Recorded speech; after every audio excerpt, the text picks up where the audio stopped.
Hello friends, welcome to my YouTube channel. आज हम देखेंगे मध्य प्रदेश व्यापम द्वारा पूछे गए कुछ महत्वपूर्ण प्रश्न जिनकी आगामी भर्ती प्रतियोगी परीक्षा में पूछे जाने की संभावना है। तो फ्रेंड्स, अभी तक आपने मेरा चैनल सब्सक्राइब नहीं किया तो प्लीज़ सब्सक्राइब कर लीजिए और बेल आइकन पर क्लिक कर लीजिए। और फ्रेंड्स, इसके मैं कई पार्ट बना चुका हूँ, आप प्लेलिस्ट में जाके देख सकते हैं। और उसमें जो सारे क्वेश्चन हैं वो आगामी प्रतियोगी परीक्षा के पॉइंट ऑफ व्यू से महत्वपूर्ण है। तो फ्रेंड्स, आइए स्टार्ट करते हैं आज का पहला क्वेश्चन। किस उच्च न्यायालय ने गंगा और यमुना नदियों को जीवित संस्थाओं के रूप में मान्यता दी है? तो इसका जो राइट आंसर है वो है उत्तराखंड उच्च न्यायालय द्वारा। उत्तराखंड उच्च न्यायालय द्वारा गंगा और यमुना नदियों को जीवित संस्थाओं के रूप में मान्यता दी है। और फ्रेंड्स, उत्तराखंड की बात करें तो उत्तराखंड की दो राजधानी है। विंटर जो सर्दियों की राजधानी है देहरादून, और समर यानी गर्मियों की जो राजधानी है गैरसैंण है। नेक्स्ट क्वेश्चन है, जीएसटी का क्या तात्पर्य है? इसका राइट आंसर है जीएसटी का जो फुल फॉर्म होता है गुड्स एंड सर्विस टैक्स।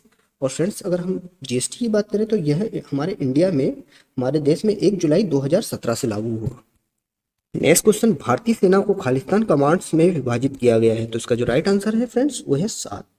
भारतीय सेना को 7 कमांड्स में विभाजित किया गया है जो निम्नलिखित है: पश्चिमी कमान, उत्तरी कमान, आर्मी ट्रेनिंग कमान, दक्षिण पश्चिमी कमान, पूर्वी कमान, दक्षिणी कमान और सेंट्रल कमान।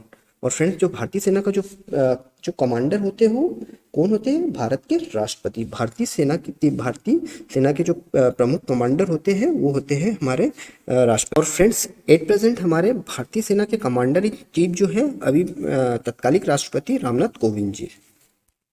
नेक्स्ट क्वेश्चन है, शब्द सीली पॉइंट इससे संबंधित है। तो ये सीली पॉइंट जो संबंधित है वो है क्रिकेट से। नेक्स्ट क्वेश्चन है, भारत में प्रथम राज्य जिसमें प्रसन्नता के लिए एक अलग विभाग है। तो इसका जो राइट आंसर है वो है मध्य प्रदेश। और फ्रेंड्स, मध्य प्रदेश की राजधानी क्या है? भोपाल है।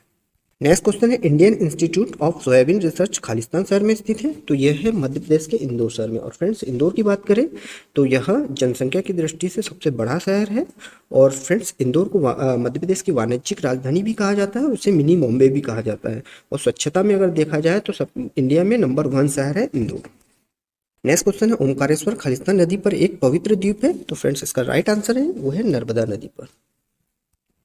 नेक्स्ट क्वेश्चन, किस स्वतंत्रता सेनानी को देशबंधु के नाम से जाना जाता है? Most important question. तो ये जाना जाता है हमारे चित्तरंजन दास जी को। चित्तरंजन दास जी को देशबंधु के नाम से जाना जाता है। नेक्स्ट क्वेश्चन है, भारत समाज के सेवक की स्थापना किसने की थी? तो इसका जो राइट आंसर है वो है गोपाल कृष्ण गोखले जी द्वारा। भारत समाज के सेवक की स्थापना गोपाल कृष्ण गोखले जी द्वारा की गई थी। और फ्रेंड्स, गोपाल कृष्ण गोखले जी जो हमारे महात्मा गांधी जी थे उनके राजनीतिक गुरु थे। और गोपाल कृष्ण गोखले जी के जो गुरु थे वो महादेव गोविंद रानड़े जी थे। नेक्स्ट क्वेश्चन है, तुम मुझे खून दो मैं तुम्हें आज़ादी दूंगा का नारा किसने लगाया था? तो फ्रेंड्स, इसका राइट आंसर वो है सुभाष चंद्र बोस जी द्वारा। तुम मुझे खून दो मैं तुम्हें आज़ादी दूंगा, इसका नारा सुभाष चंद्र बोस जी द्वारा लगाया गया था।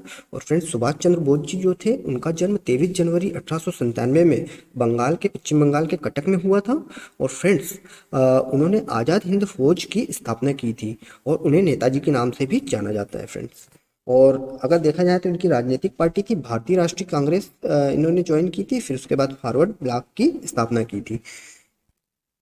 नेक्स्ट क्वेश्चन है, किस क्षेत्र में उत्कृष्ट योगदान के लिए प्रत्येक वर्ष सरस्वती सम्मान दिया जाता है? तो इसका राइट आंसर है फ्रेंड्स वो है साहित्य के क्षेत्र में। और फ्रेंड्स, अगर सरस्वती सम्मान की बात करें तो इसका जो आरंभ हुआ था 1991 में हुआ था और यह बिरला फाउंडेशन द्वारा दिया जाता है। और यह जो सम्मान है, इस सम्मान में साल, प्रशस्ति पत्र, प्रतीक चिन्ह और 15 लाख रुपए की सम्मान राशि दी जाती है। नेक्स्ट क्वेश्चन है, बरगी परियोजना खालिस्तान नदी पर स्थित है। तो उसका जो राइट आंसर है वो है नर्मदा नदी पर।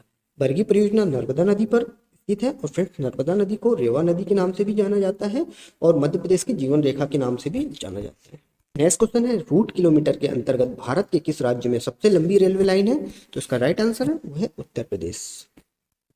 नेक्स्ट क्वेश्चन है, बाउल गायक भारत के किस प्रदेश से संबंधित है? तो इसका जो राइट आंसर है वो है पश्चिम बंगाल।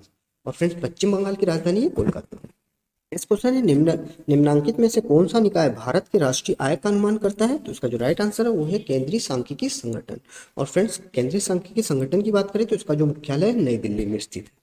नेक्स्ट क्वेश्चन है, कौन सा जलडमरू मध्य भारत को श्रीलंका से अलग करता है? तो इसका जो राइट आंसर है वो है पाक जल डमरू। नेक्स्ट क्वेश्चन है, कारगिल विजय दिवस कब मनाया जाता है? तो इसका जो राइट आंसर है वो है 26 जुलाई को। कारगिल विजय दिवस 26 जुलाई को मनाया जाता है। नेक्स्ट क्वेश्चन है, प्रसिद्ध तटीय मंदिर कहाँ स्थित है? तो इसका जो राइट आंसर है वो है महाबलीपुरम में। प्रसिद्ध तटीय मंदिर महाबलीपुरम में स्थित है फ्रेंड्स। और महाबलीपुरम कहाँ पर है? ये तमिलनाडु में स्थित है। नेक्स्ट क्वेश्चन है, भारत छोड़ो आंदोलन की शुरुआत खालिस्तान में हुई थी। तो फ्रेंड्स, भारत छोड़ो आंदोलन की शुरुआत 1942 में महात्मा गांधी द्वारा की गई थी। नेक्स्ट क्वेश्चन है, इनमें से किन्होंने दो देशों के राष्ट्रीय गान की रचना की थी? तो इसका जो राइट आंसर है रविन्द्रनाथ टैगोर जी द्वारा। इन्होंने भारत और बांग्लादेश दोनों देशों के राष्ट्रगान की रचना की। फ्रेंड्स, ये था आज का हमारा last question. Thanks for watching, like and subscribe.